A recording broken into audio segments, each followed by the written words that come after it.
Hello friends, మీరు కూడా మీ లాక్ని ఇలా నార్మల్గా కాకుండా కొంచెం డిఫరెంట్గా ట్రై చేయాలని అనుకుంటున్నారు అయితే ఈ వీడియో మొత్తం ఎండ్ వరకు చూడండి. ఇప్పుడు చూడండి ఫ్రెండ్స్, నా పాస్వర్డ్ అయితే నేను టైప్ చేసి ఓపెన్ చేశాను నా ఫోన్ని. కానీ ఇప్పుడు మీరు కాసేపు అయినాక మీరు అయితే మ్యాజిక్ చూడండి. సేమ్ పాస్వర్డ్ మళ్ళీ ఇప్పుడు ఎంటర్ చేస్తే ఇన్కరెక్ట్ పాస్వర్డ్ అని అంటుంది. చూసారు కదా. So at the same time మీరు కూడా ఇట్లానే ఈ నిమిషానికి ఒకసారి పాస్వర్డ్ చేంజ్ చేసుకోవాలని అనుకుంటున్నారా? అయితే సింపుల్గా ఈ వీడియోని అయితే ఫాలో అయిపోండి ఫ్రెండ్స్. ఫస్ట్ అయితే ప్లే స్టోర్కి అయితే వెళ్ళండి. ప్లే స్టోర్కి అయితే వెళ్ళి దాంట్లో మీరు స్క్రీన్ లాక్ టైం పాస్వర్డ్ అని ఉంటుంది, దాన్ని అయితే ఇన్స్టాల్ చేసుకోండి ఫ్రెండ్స్. ఇన్స్టాల్ చేసుకున్నాక యాప్ని అయితే ఓపెన్ చేస్తే మీకు ఇంటర్ఫేస్ అయితే ఇట్లా వస్తుంది.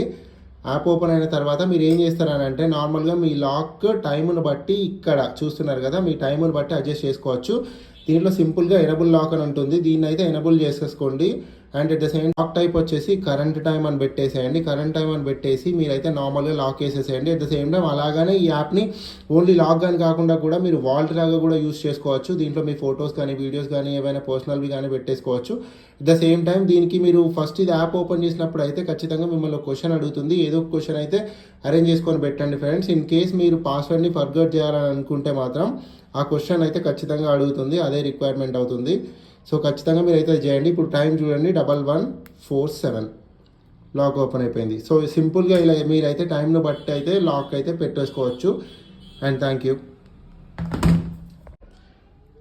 అలాగే మీరు ఇక్కడ స్లైడ్ టు అన్లాక్ అనే ప్లేస్లో మీకు నచ్చిన పేరు అయితే పెట్టేసుకోవచ్చు friends. At the same time చూడండి, నేనైతే ఐకానిక్ టెక్ ఇన్ తెలుగు అని పెట్టాను. అదేలానంటే సింపుల్గా మీరు లాక్ అయితే ఓపెన్ చేయండి. లాక్ ఓపెన్ చేసి అండ్ దీంట్లో కిందికి చూసినట్లయితే మీరు చేంజ్ స్లైడింగ్ టెక్స్ట్ అని ఉంటుంది, దీని మీద ప్రెస్ చేయండి.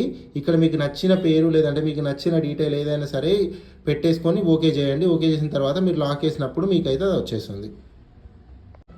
లాక్ అయితే వేసేసేయండి ఫ్రెండ్స్. లాక్ వేసిన తర్వాత ఇలా మీరు ఏ టెక్స్ట్ అయితే ఇచ్చారో ఆ టెక్స్ట్ ఇట్లా మీకు అయితే స్లైడ్ అవుతూ ఉంటుంది.